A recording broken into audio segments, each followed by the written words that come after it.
आप सभी का और स्वयं का सौभाग्य मानता हूँ कि हमारी तुम्हारी खुशनसीबी ने भगवान आदिनाथ का करीबी बनाया। ये नसीब है अपना, नसीब ही हमको किसी के करीब लाता है और खुश नसीब हमको भगवान के करीब लाता है। अंदर से एक आह्लाद होना चाहिए, आह्लाद, प्रहलाद, आनंद का उत्सव अवश्य होना चाहिए। और ये आनंद की जो तरंगे हैं, भगवान की कथा सुनने की जो उमंगे हैं, ये उमंग, ये तरंग हमारे आत्म प्रदेशों को जब तरंगित करती हैं तो उस तरंगित अवस्था में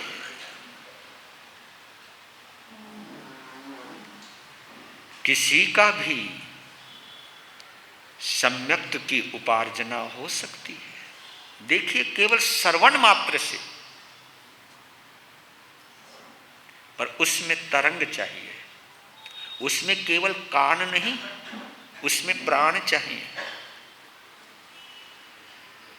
कान से तो हम बहुत कुछ सुनते हैं, लेकिन जब उसमें हम प्राण डाल देते हैं तो फिर वो इधर से इधर नहीं जाती, फिर वो इधर से इधर जाती है, अंतर में जाती है।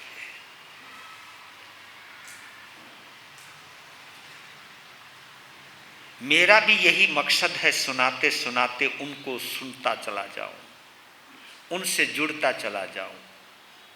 और आपका भी मकसद यही होना चाहिए, सुनते सुनते उनसे जुड़ते चले जाओ। बस दोनों का काम पूरा। लीजिए, धन्ना सार्थवाह का जीव अपने छठे भव में, पांचवें भव में देवलोक में गया है, ईशान लोक में, और उसका नाम क्या है? ललितांग। यहां कुछ बातें क्लियर कर देता हूं आपको। ये ललितांग नाम का जो देव है, ये केवल अकेला नहीं है, ये एक क्लास है। वहां क्लास, केवल एक शरीर ही नहीं है, वहां उस शरीर का यही नाम है। ललितांग जब अपने देव भव को छोड़ेगा और उसकी जगह कोई देव और आएगा, उसका नाम भी ललितांग ही रहेगा। आप समझ गए हो ना कि कक्षा, हम पहली कक्षा दूसरी कक्षा में रहते हैं, कक्षा हम बदल देंगे लेकिन कक्षा तो वही रहेगी।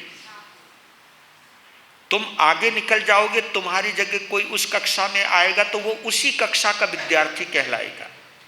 ये चीजें हमें समझ लेनी चाहिए। तो हम ये भी कह सकते कि किसी न किसी जन्म में हम भी ललितांग देव बने होंगे, ये हम कह सकते हैं, क्योंकि आपके बच्चों के नाम चेंज होते रहते हैं, लेकिन वहां नाम चेंज नहीं होते, वो डिसाइडेड नेम होते हैं उनके, वो उनकी कक्षा है। प्राइम मिनिस्टर एक पद है, उस पर चाहे कोई भी रहो, आदमी चेंज होता रहता है, पद वहीं का वहीं रहता है। अब नमो लोए सव्य साउनम में इतने सारे साधु हैं, सब इसी में समाहित है।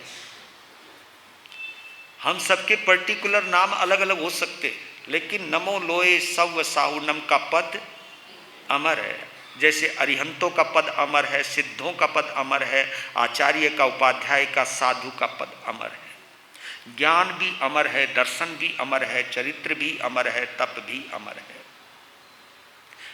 इनको हम, इसकी साधना हम कर सकते हैं। तो ये मुझे क्लियर थोड़ा सा करना था। तो कल आपने सुना कि 48 मिनट के अंदर ललितांग 7 हाथ के एक खूबसूरत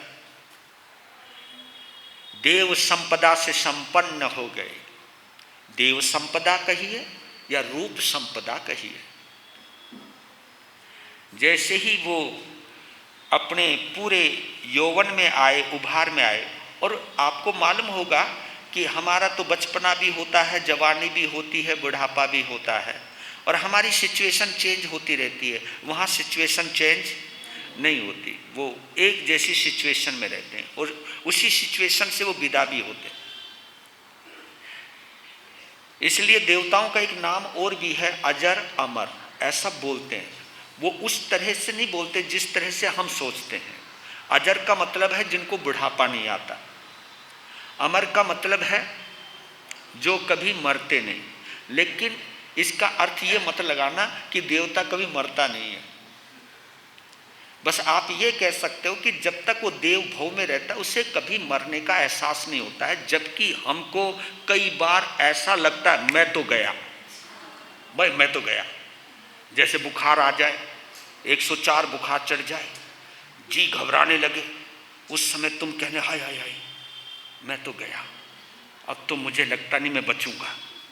लेकिन फिर कुछ ऐसा ट्रीटमेंट मिलता है, आप दोबारा, तो आपको मालूम है हम लोग मरने से पहले कई बार मरते रहते हैं। मरने से पहले हम कई बार मरते रहते हैं। ये पंगा ऊपर नहीं है, इसलिए उनको अमर बोलते हैं। नहीं तो देवता कोई अमर नहीं होते।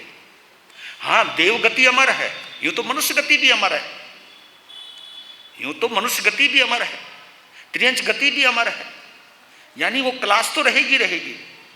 लेकिन आप ये मान करके चलिएगा कि वहां पर बुढ़ापा नहीं आता, रोग नहीं आता, क्योंकि रोग की वजह से कभी कभी ऐसा लगता है कि हम तो गए, वहां ये प्रॉब्लम नहीं है।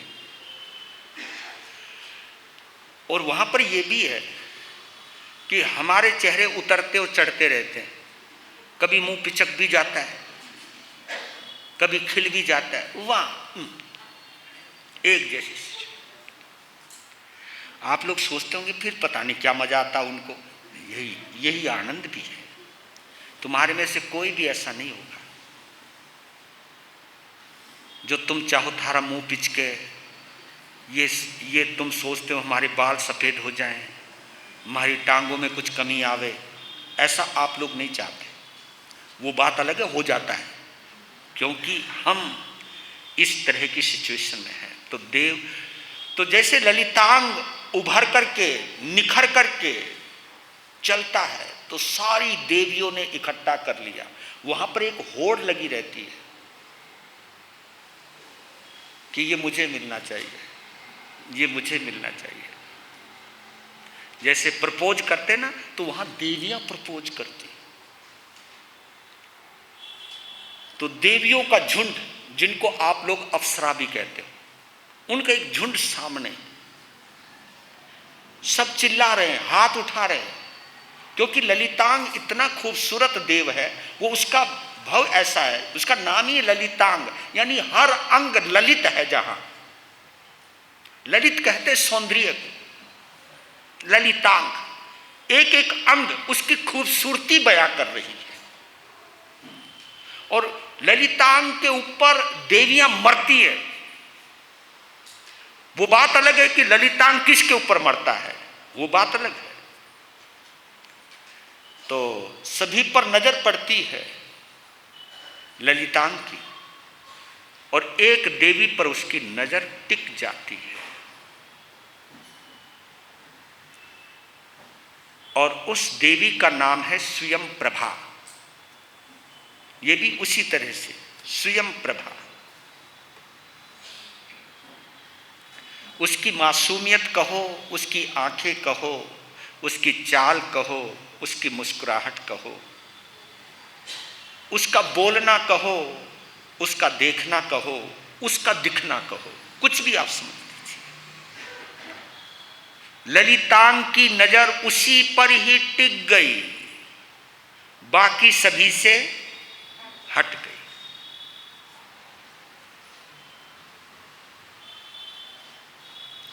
यही काफी था।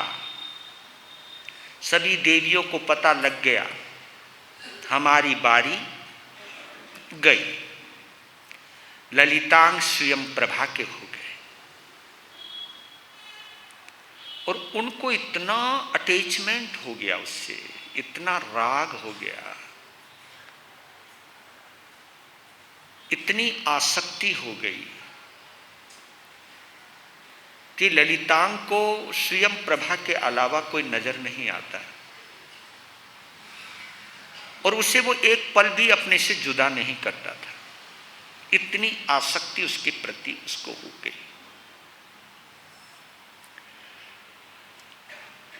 लेकिन जैसे ही उसकी मोहब्बत परवान चढ़ने लगी,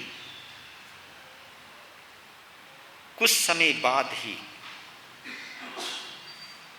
स्वयं प्रभा का आयुष्य पूरा हो गया।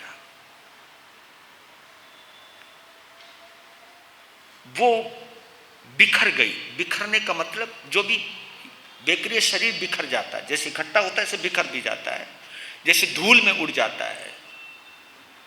तो ललितांग ने अपनी प्राण प्रिय देवी को अपने सामने धुआं धुआं होते हुए देखा, यानी उसे खत्म होते हुए देखा और उसे लग गया कि गई।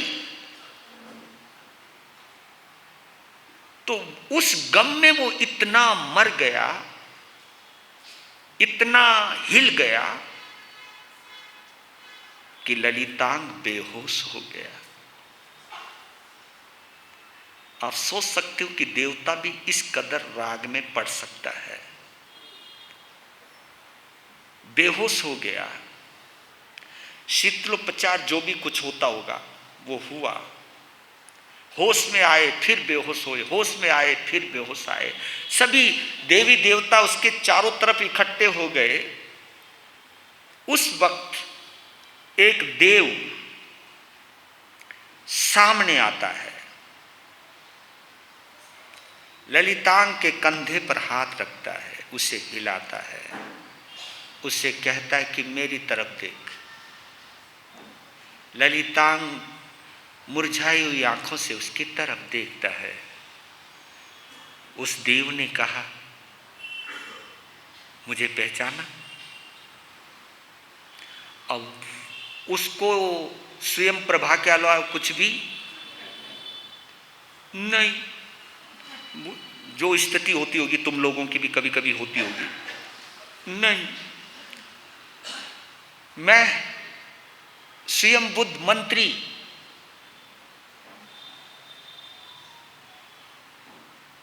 आपका संथारा सींचने के बाद, संलेखना पूरी होने के बाद आपने चारण मुनि के पास दीक्षा ली। मैंने आपके संथारे के बाद सिद्धार्थ मुनि के पास दीक्षा ली। मैंने भी साधना की। अंतिम समय में संलेखना के साथ शरीर का त्याग किया और मैं 2-3 विमान के दूर आपका पड़ोसी हूं। ऐसे नहीं लग रहा कि जैसे भक्तांबर सोसाइटी होती है ना, वहां पे भी ऊपर होती होगी ऐसी सोसाइटियां, विमान ऐसा ही होता होगा कि आपके पड़ोस में ही 2-3 विमान छोड़ के मैं वहां वास करता हूं। आपके दर्द ने मुझे हमदर्द बना दिया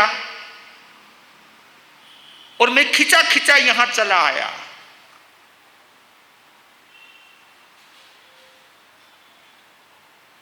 उस समय ललितांग कहता है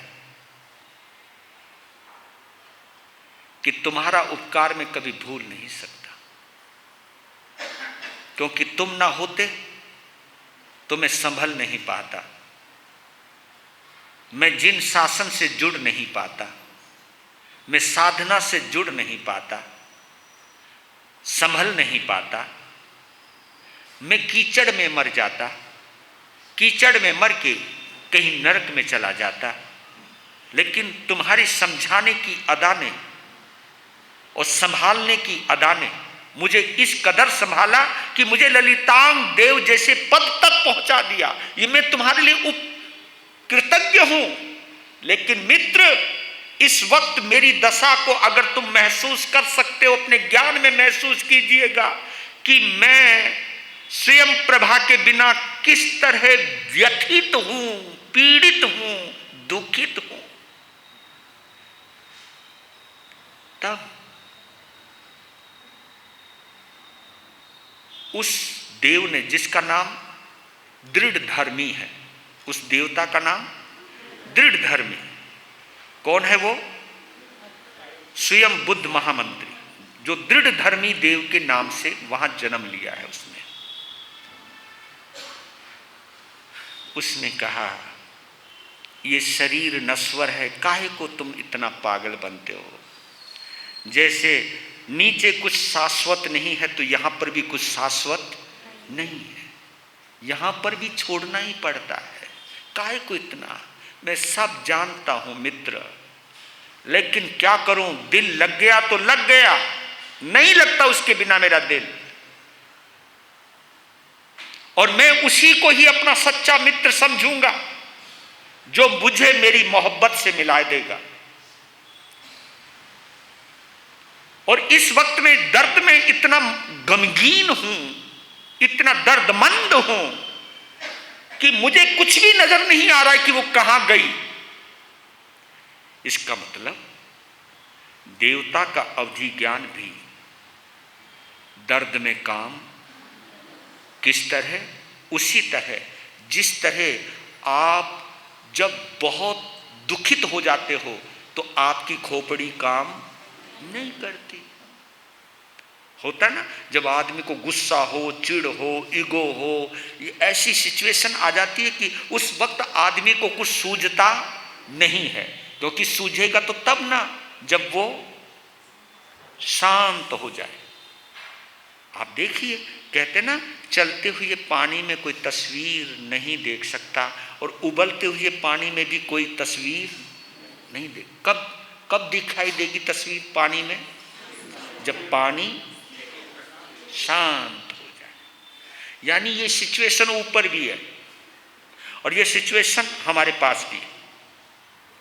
बिना शांत हुए, इसलिए कहता हूं कि अगर आत्मा को देखना चाहते हो, आत्मा का अनुभव करना चाहते हो, तो तुम्हें और हमें शांत होना अनिवार्य है। शांतता बहुत जरूरी है।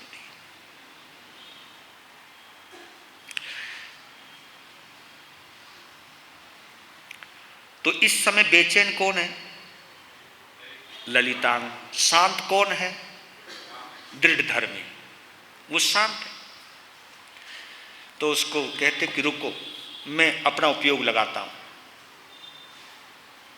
तो उपयोग जैसे ही उन्होंने लगाया, उन्होंने कहा कि तुम्हारी मोहब्बत धातकी खंड द्वीप के विधेय क्षेत्र में एक नंदी ग्राम है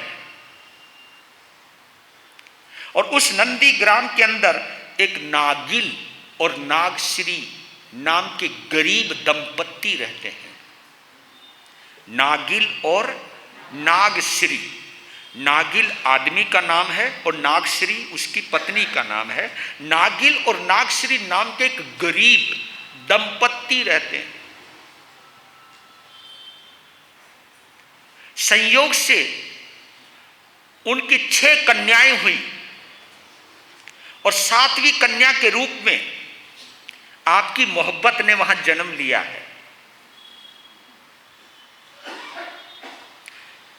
गरीबी और गरीबी में 7वीं कन्या, और नागिल ने एक संकल्प किया था, अगर 7वीं भी लड़की हो गई तो मैं इस घर को छोड़कर चला जाऊंगा। ऐसा उसने सोचा, छोड़ के चला जाऊंगा। और संयोग से वो स्वयं प्रभा देवी उनके घर में 7वीं कन्या के रूप में पैदा हुई और पति ने घर छोड़ दिया। एक तो 7वीं कन्या के जन्म का दुख और ऊपर से पति का साथ छोड़ना, जो थोड़ा बहुत आजीविका का साधन था, माध्यम था, उसका भी इस तरह का रूठ जाना और रूठ कर चले जाना दिल को कचोट गया। नागश्री का दिल टूट गया, बहुत रोई, विलाप भी किया, मनाया भी बहुत, लेकिन लौट के नहीं आया। उसका दिल इतना टूट गया कि उसने अपनी 7वीं कन्या का नामकरण ही नहीं किया,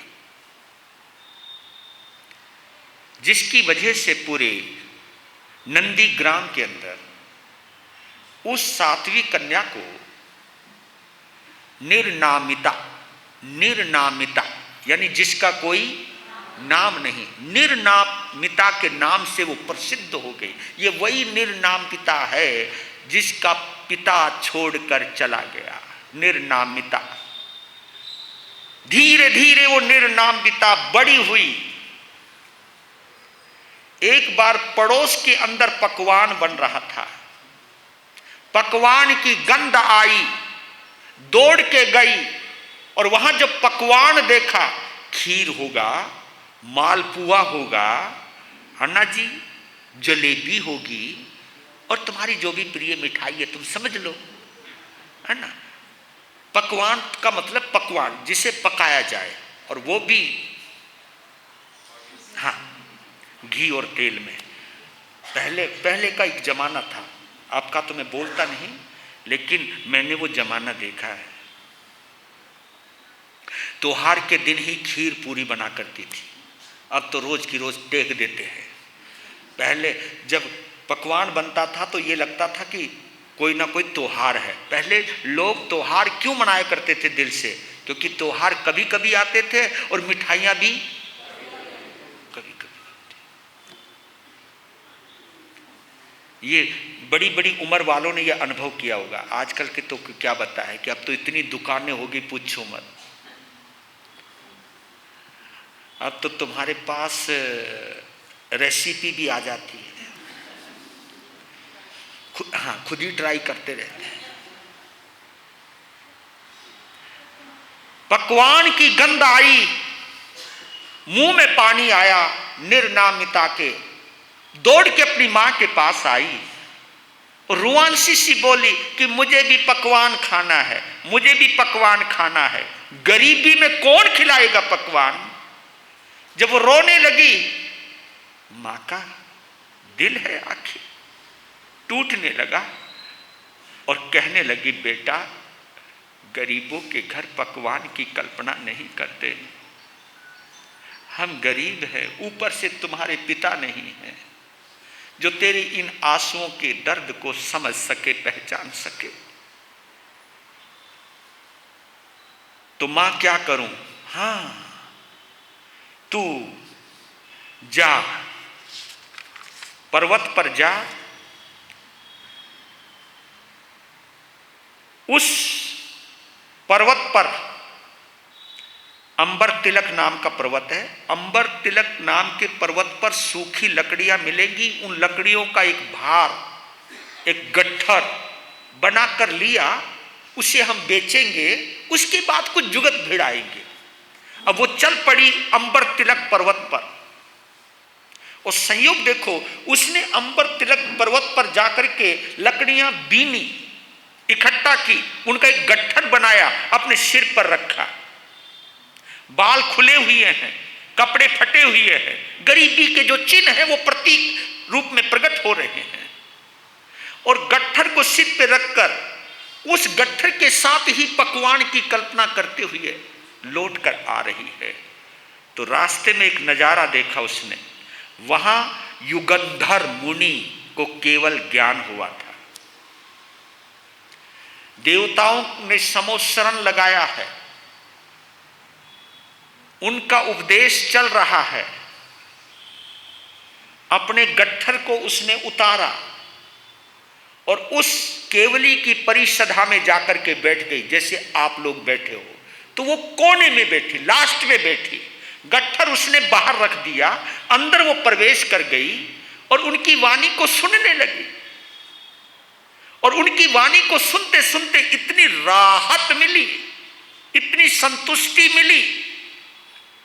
एक तो जो भूख का दर्द था वो दूर हो गया, ये चमत्कार है तीर्थंकर ने केवली की परिषदा का। तीर्थंकरों की तो बात ही निराली है, लेकिन आप याद रख लीजिएगा, केवल ज्ञान महोत्सव चाहे तीर्थंकर का हो चाहे केवली का हो, मनाया तो एक ही ढंग से जाता है, क्योंकि मनाने वाले तो देवता हैं। क्योंकि केवल ज्ञान का मतलब हो गया कि अब इसका जन्म मरण से चक्कर खत्म हो गया, अब इस चारों गतियों से उसका संबंध टूटने वाला है। उस टूटने की वजह से देवी देवता जश्न मनाते हैं।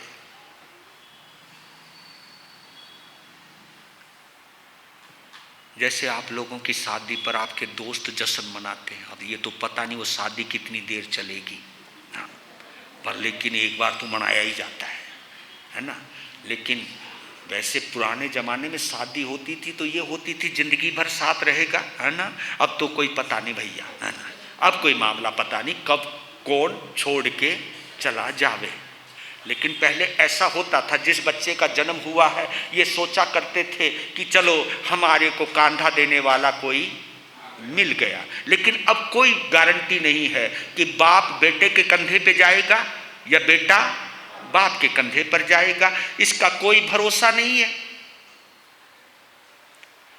कुछ खुशियां पहले हुआ करती थी, जिन खुशियों की जमीन हुआ करती थी, लेकिन अब खुशियां ऐसी है जिसकी कोई जमीन नहीं है, जिसका कोई आधार नहीं है। वो बात अलग है कि तुम सबके आधार कार्ड है, लेकिन फिर भी तुम्हारा कोई आधार नहीं है। ये मान करके चलिएगा, आधार कार्ड सरकारी सिस्टम हो सकता है, लेकिन हमारे इस बॉडी का कोई आधार नहीं। उसको इतनी तसल्ली मिली, परिषदा पूर्ण हुई और युगंधर केवली के चरणों में पहुंची, उसे उनको भावपूर्वक वंदन किया।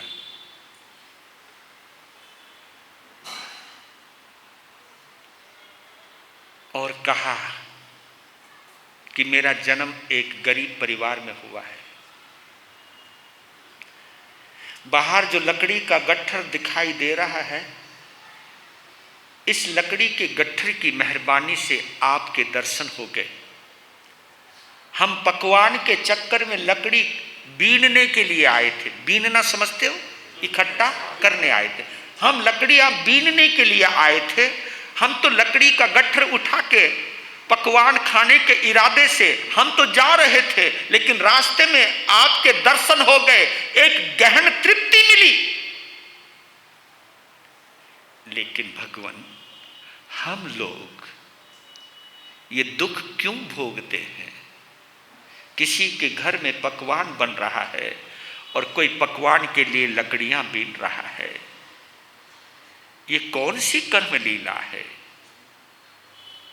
तब केवली भगवान ने कहा कि इसी को कर्म लीला कहते हैं। इसी को, जैसे राम लीला है, कृष्ण लीला है, हमारे यहां तो सबसे बड़ी कर्म लीला है। हाँ,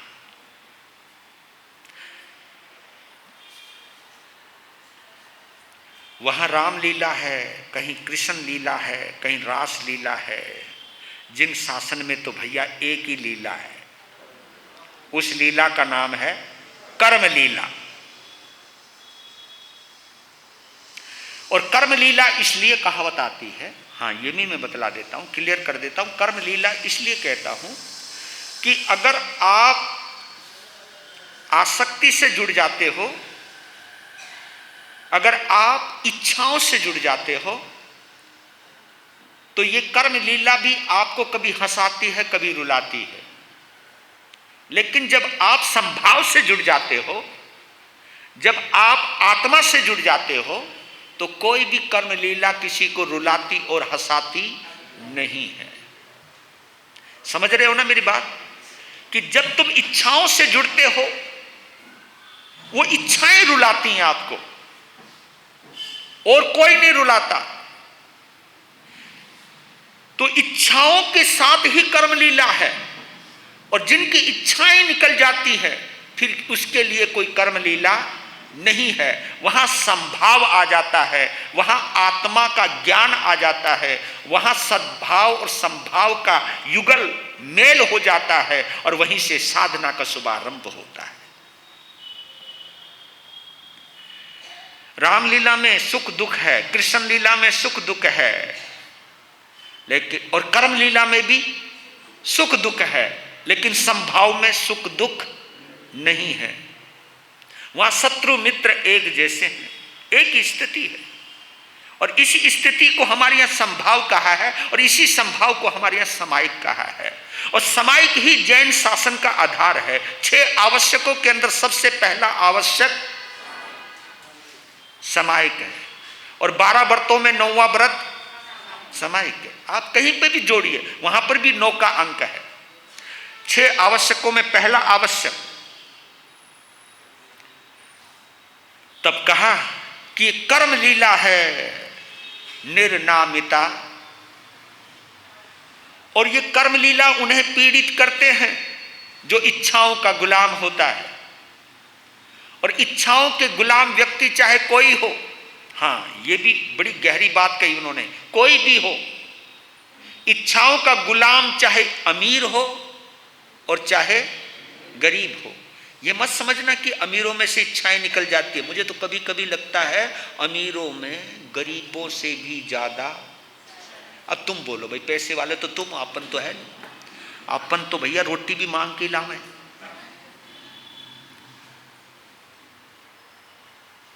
मुझे तो कभी कभी लगता है जो जितना ज्यादा अमीर है वो ज्यादा ही उतनी इच्छाओं वाला होता है, क्योंकि अमीरों की एक इच्छाएं पूरी होती है तो 10 इच्छाएं और पैदा हो जाती है, फिर उनमें रम जाता है। 10 इच्छाएं पूरी होती तो सैकड़ों इच्छाएं और पैदा हो जाती है। इच्छाओं में उलझा ही रहता है और ये इच्छाएं ही उलझाती हैं हमको। इसी के आधार पर एक चीज बोलता हूं, बड़े अद्भुत है। मुझे बाइबिल का वो शब्द बहुत प्यारा लगता है। वहां भगवान की और इंसान की परिभाषा बड़ी गजब की। वहां लिखा कि भगवान कौन और इंसान कौन। वहां लिखा God plus desires equal man. फिर नीचे लिखा man minus desires equal God. अब इससे बढ़िया कोई परिभाषा नहीं हो सकती कि भगवान भी इंसान हो जाता है, क्योंकि वैदिक परंपरा में अवतार की धारणा है। यही बेसिक अंतर है वैदिक परंपरा में और सर्मन संस्कृति में। वैदिक संस्कृति में और सर्मन संस्कृति में कोई अंतर है तो केवल यही, इसी के ऊपर अंतर है कि वैदिक संस्कृति में लिखा जाता है कि भगवान इंसान बनता है। भगवान, क्योंकि वहां अवतार की परंपरा है। अवतार कहते हैं कि ऊपर से नीचे आना, यानी ऊपर से नीचे आने का मतलब भगवान का इंसान बनना। भगवान का इंसान बनना, ये डेमोनेशन हुआ है ना, उस बंदे का ऊपर से नीचे ही आया है। वहां भगवान इंसान के रूप में अवतार लेता है। यदा यदा ही धर्मस्य ग्लानिर्भवति भारत है। वहां पर यही बोला जाता है कि जब जब धर्म की हानि होती है तो मैं जन्म लेता हूं, मैं मनुष्य के रूप में जन्म लेता हूं। यानी इच्छाएं पैदा हुई तो भगवान इंसान बनता है। लेकिन सर्मन संस्कृति, जैन संस्कृति के अंदर यह कहा जाता है, हमारे यहां अवतारवाद की कोई कल्पना नहीं है। हमारे यहां कोई भगवान इंसान नहीं बनता। जो भगवान बन गया, जो कर्म से मुक्त हो गया, उसका कभी दोबारा जन्म नहीं हो सकता। वहां हमारे यहां कोई अवतारवाद की परंपरा नहीं है। हमारे यहां परंपरा है उत्तारवाद की। उत्तारवाद कहते हैं कि यहां इंसान भगवान बनता है। कब बनता है? Man minus desires. जिस भगवान में इच्छाएं आ जाती हैं वो इंसान बन जाता है, और जिस इंसान से इच्छाएं निकल जाती हैं वो भगवान बन जाता है। यानी इच्छा में इतनी बड़ी ताकत है। माइनस और प्लस का यही चमत्कार है। भगवान में इच्छाएं आ जाए तो वो बेचारा इंसान बन जाता है, और इंसान से इच्छाएं निकल जाए तो वो और ये कबीर साहब कहते कि जिसको कछु ना चाहिए वो साहन का शाह, जिसको कछु ना चाहिए वो साहन का शाह, वो शहंशाह होता है, वही हम असली शहंशाह है, जिसको कुछ भी नहीं चाहिए। ये इच्छाएं हैं जो इंसान को भिखारी बना करके रखती हैं, इच्छाएं हैं। और इसलिए एक कहावत आती है, गर्ज है तो अर्ज है, गर्ज है तो अर्ज है। अर्ज यानी प्रार्थना।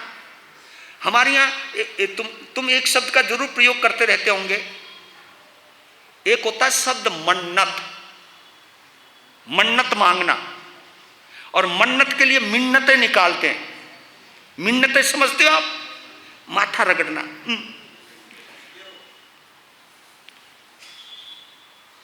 माथा रगड़ने के लिए कभी कहां जाते कभी कहां जाते, इस कार्यक्रम चलता रहता है। ये मिन्नतें या मन्नतें आदमी को जोड़ देती हैं। लेकिन जो इंसान इच्छाओं के परे उतर जाता है, फिर वो डरता नहीं है, वो आत्मस्थ हो जाता है। ये जब बातें हुई तो उसी वक्त उस निर्नामिता ने देशवृत्ति व्रत को धारण किया। तुम्हारे यहां देशवृत्ति किसको कहते हैं? श्रावक वृत्ति। श्रावक वृत्ति को देशवृत्ति कहते हैं, सर्ववृत्ति को हम साधु कहते हैं। सर्ववृत्ति, सर्ववृत्ति, देशवृत्ति। एक है श्रावक का धर्म, एक है साधु का धर्म। तो देशवृत्ति धर्म स्वीकार किया, यानी वो श्राविका बन गई। ये चमत्कार होता है जब हम भगवान से जुड़ते हैं, जब हम केवली से जुड़ते हैं, तो इंसान क्या बन गया? वो श्राविका में तब्दील हो गई। और जैसे वो श्राविका बनती है, इच्छाओं से मुक्त होने लगी। अभी जिस पकवान के लिए रो रही थी, अब सहज हो गई, क्योंकि आत्मा के अंदर इतना अमृत भरा हुआ है। ये हमें बादशाह बनाता है, ये अमृत हमको परमात्मा बनाता है, लेकिन इच्छाएं हमें गिड़गिड़ाने को मजबूर करती हैं। इतनी सहज हो गई। गट्ठर तो लिया ही, मां को दे दिया, कहा कि अब मुझे पकवान की जरूरत नहीं है। क्यों नहीं है? कि मुझे भगवान मिल गए। पकवान की जरूरत मिट गई जब उसे, हमको भी भगवान मिलते हैं, लेकिन पकवान की ज्यादा इच्छा जागृत हो जाती है ना। तुम उपवास बड़ा जबरदस्त करते हो, लेकिन पारना उससे भी जबरदस्त करते हो। कई लोग तो उपवास में पारने की कल्पना करते रहते हैं। राब बना दी है, राब, गोंद की राब, और ये हलवा, और ये वो। मैं पारना बड़ा गजब का होता है। चलो वो तुम जानो काहे को, क्योंकि खिलाते तो हमको भी हो, तुम तपस्या तुम करते हो, माल हमको भी मिल जाता है कभी कभी। तो इतनी संतुष्टि आ गई, वो उपवास करने लगी, वो समाय करने लगी, वो साधना करने लगी, और उस साधना का ये फल है, वो मस्ती में रहने लगी। तब वो दृढ़ धर्मी देव कह रहा कि देखो, नंदी ग्राम के अंदर तुम्हारी महबूबा निर्नामिता के नाम से श्राविका बन गई है, और इस वक्त वो तेले की आराधना में है। और जैसे ही वो शांत हुआ और वो सब कुछ नजर आने लगा, वो बोलने लगा, मैं तो मिल के आऊंगा, मैं तो, हाँ, तू जा मिलिया, और तुम अपने उसी रूप में जाना जिस रूप में वो तुम्हें पसंद करती है। पूरा रूप का वैभव दिखाना, और तुम जैसे सामने जाओगे तो पुराने संस्कार उसके जागृत होंगे। ये संस्कार बड़े जबरदस्त होते हैं, और इन संस्कारों का चमत्कार तो मैं यहाँ तक देखता हूँ कि जिंदगी में कई बार कई लोग पहली बार मिलते हैं, लेकिन पहली बार मिलते ही आदमी अपना दिल दे बैठता है। और कभी कभी कोई पहली बार मिलता है, उसको देखती अंदर से घृणा पैदा हो जाती है। आप ये देखना, तभी से पता चलता है कि आदमी का जन्म जन्मों से नाता है। नहीं तो एक अनजान व्यक्ति को देखकर नफरत पैदा होना और एक अनजान व्यक्ति को देखकर दिल फेंक देना, तो कोई ना कोई रिलेशन तो है, कोई ना कोई कनेक्शन तो है। तो वो बड़ा संतुष्ट हुआ और वो नीचे आता है, तेले की साधना चल रही है, और उसने जब अपना रूप दिखाया तो निर्नामिता को स्वयं प्रभा का भव याद आ गया, जाति स्मरण ज्ञान हुआ और इतनी दीवानी हो गई उनके पीछे, संकल्प कर लिया कि मुझे यही चाहिए, यही है मेरा प्यार। और उसने साधना की, उसी में डूब गई और निदान तक किया उसने कि मुझे ललितांग मुझे फिर मिले। और वो इतनी एकाग्र हो गई कि खाना पीना भी भूल गई, उसी में डूब गई। शरीर छूटा तो फिर दोबारा स्वयं प्रभा देवी बनी, वहीं आ गई। जैसी उसका जन्म हुआ, और जन्म तो उसी ढंग से होता है जैसे देवता का होता है, ऐसे देवी का होता है। तो ललितांग को पता लग गया कि आ गई, वो दौड़ के गया, उठ गई, खड़ी हुई, सामने पहचान लिया। ये मिलन वहां पर भी चलता है, ये रंग और ये ढंग ऊपर भी चलता है। फिर जिंदगी फिर वैसी होने लग गई। अब देखिए, जिंदगी खुशनुमा हो गई, लेकिन छठे भव में, अब इसको हम फिर यहां से शुरू कहते हैं, पुष्कलावती विजय में पुंडरीकनी नगरी, वहां राजा वज्रसेन का राज और रानी गुणवती उसकी महारानी। ईशान देवलोक की स्वयं प्रभा देवी ने एक बार फिर अपना आयुष्य पूर्ण किया, वो भी ललितांग देव के सामने। आयुष्य पूर्ण करके उसी राजा वज्रसेन की पुत्री और गुणवती की बेटी के रूप में उसका जन्म होता है, और वहां उसका नाम श्रीमती रखा जाता है। राजकुमारी श्रीमती, ये कौन सा जीव है? स्वयं प्रभा का जीव है।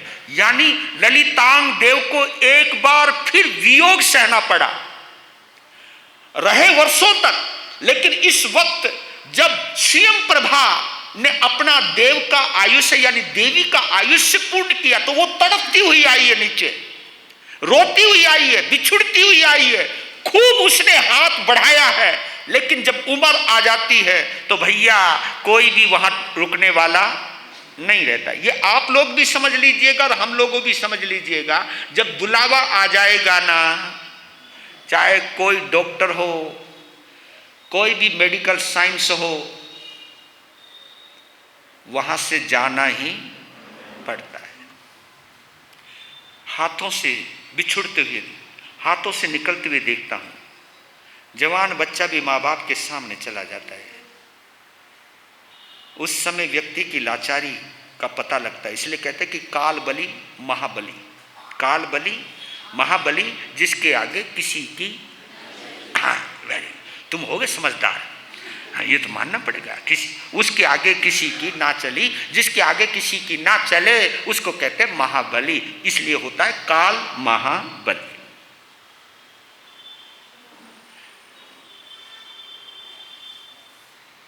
और देखिए, एक बार श्रीमती जब बड़ी हो गई तो अपने गवाक्ष में यानी खिड़की में वो बैठी हुई थी। तो खिड़की में जब वो बैठी थी तो उसके सामने से जिन दर्शन करने के लिए, जिनेंद्र देव के दर्शन करने के लिए देव विमान जा रहे थे। उस देव विमान के अंदर देवी देवता जा रहे थे जय जयकार करते हुए, जिन शासन की। तो उन देवी देवताओं को जाते हुए देखा तो उसके अंदर एक ख्याल पैदा हुआ कि मैंने ये नजारा कहीं देखा है, यानी ये देवी देवता देखें, और वो आई भी सीधा देवलोक से ही आई थी। तो जैसे ही देखा कि कहीं ये देखा है, तो तुरंत उसको जाति स्मरण ज्ञान हुआ। जाति स्मरण ज्ञान होते ही ऊपर का नजारा सामने आ गया। वैसे तुम कभी सोचते हो कि तुम्हें भी जाति स्मरण, ये तुम्हें हो सकता है, लेकिन हमें भी हो सकता है।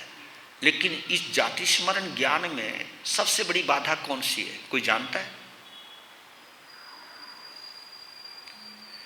जाति स्मरण ज्ञान में सबसे बड़ी बाधा नहीं, हाँ मोहनीय कर्म तो है ही,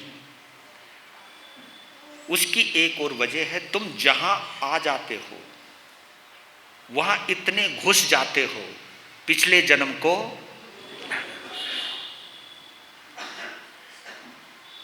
इसलिए आप जहां जाते हो वहां इतना जुड़ जाते हो कि पीछे लौट करके याद आती ही नहीं है।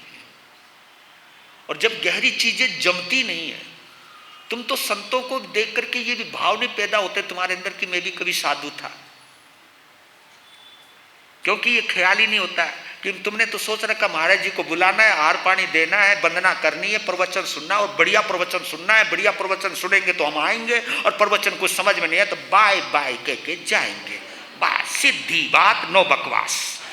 तो आप लोग ये सोच के चलिए कि जहां तड़फ नहीं होती, जहां जानने की अभिलाषा नहीं होती है, जहां डूबने का भाव नहीं होता है, वहां जाति स्मरण ज्ञान कैसे हो सकता है?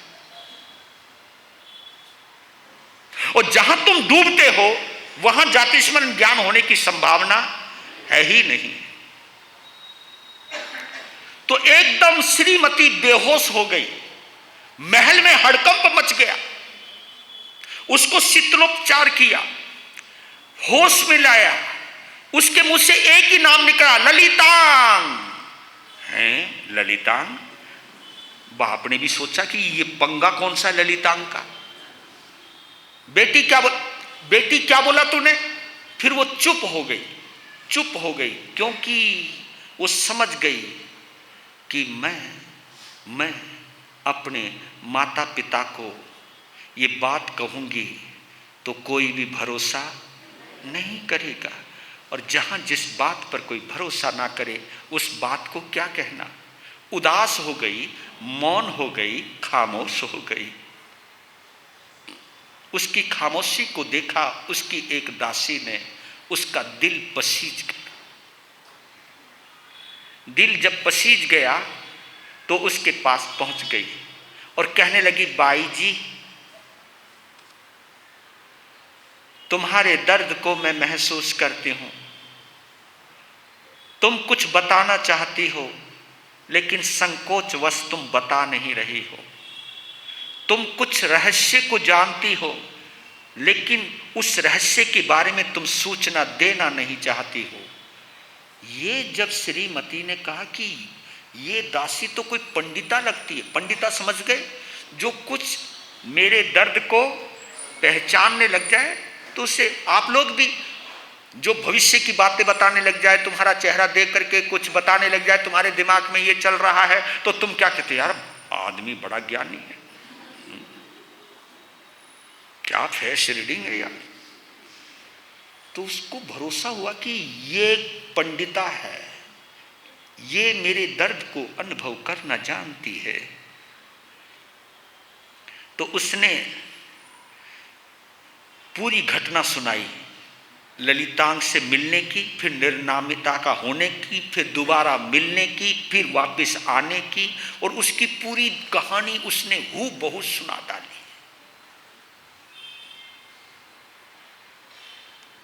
उस वक्त कहा कि ऐसा करो, वो सुनाती जा रही है और वो पूरे चित्र बनाती जा रही है, और चित्र बनाते बनाते वो इतनी पारंगत थी चित्र बनाने में उदासी, कि वो बताती जा रही है उसका ऐसा चेहरा था, ऐसा चेहरा था, ऐसा चेहरा था। उस चेहरे को उसने उकेर दिया, और जैसे उकेरा तो एकदम बोला, हाँ यही है वो। तो संजोने लग गई उन चित्रों को, और देखिए उसी पुष्कलावती विजय में एक और नगरी है, उस नगरी का नाम वहां पर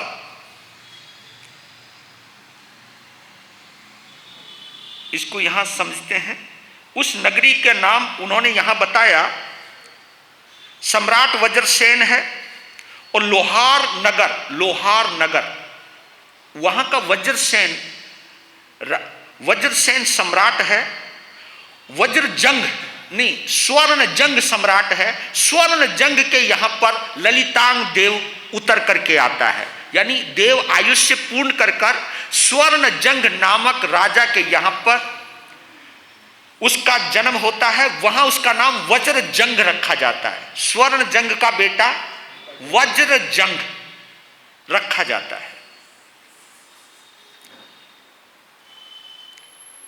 तो एक बार वज्रसेन जो श्रीमती के पिताश्री हैं, उनकी मैरिज एनिवर्सरी का एक कार्यक्रम था, वर्षगांठ का, विवाह की वर्षगांठ का।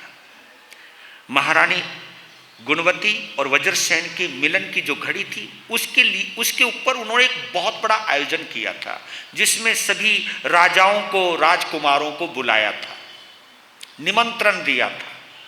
और इसी दिन के लिए वो इंतजार कर रही थी दासी कि अब कई राजा आएंगे, कई राजकुमार आएंगे, क्या पता उन राजकुमारों में, उन राजाओं में कोई श्रीमती का राजकुमार भी आ जाए। तो नगर के बाहर जो मेन रोड है, जहाँ से सभी राजाओं को गुजरना था, राजकुमारों को आना था, वहीं पर एक स्टॉल समझते हो, वहाँ पर उन चित्रों की एक प्रदर्शनी लगाई, समझ रहे हो ना, चित्रों की प्रदर्शनी लगाई कि जो जीव होगा इन चेहरों को देख करके उसे ज्ञान जरूर होगा, और इन चित्रों को देख करके अपनी पूर्व प्रेमिका को जैसी देखेगा जाति स्मरण ज्ञान होगा ही होगा। और इस तरह उसने पहचान करने का एक माध्यम निकाला, प्रदर्शनी लगा दी है, लोग आ रहे हैं, जा रहे हैं, इधर आपका समय हो रहा है ना जी। कल देखेंगे कल क्या होता है।